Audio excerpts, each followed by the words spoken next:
সেনা কর্মকর্তা তানজিম হত্যার দৃষ্টান্তমূলক বিচার হবে বলে উল্লেখ করেছেন ডাক টেলিযোগাযোগ ও তথ্য প্রযুক্তি এবং তথ্য ও সম্প্রচার মন্ত্রণালয়ের উপদেষ্টা মোহাম্মদ নাহিদ ইসলাম।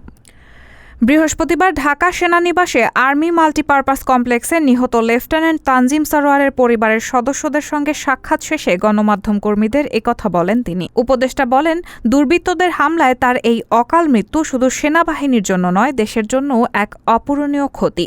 অন্তর্বর্তীকালীন সরকারের পক্ষ থেকে শোক প্রকাশ করে নাহিদ ইসলাম বলেন, তানজিম সারোয়ার তরুণদের কাছে দেশপ্রেমের প্রতীক হিসেবে বেঁচে থাকবেন। তানজিম হত্যায় জড়িত সন্দেহে ইতোমধ্যে ৬ জনকে গ্রেফতার করা হয়েছে।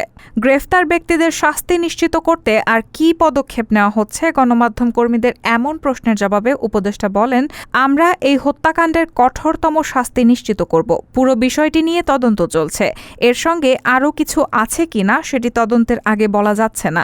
তবে এ ঘটনার সঙ্গে যে বা যারাই জড়িত থাকুক তাদের বিচার হবে।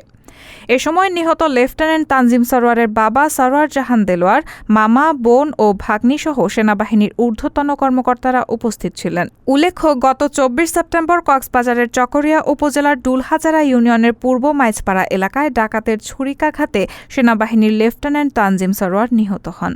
রায়হানা মুন, সবার কথা।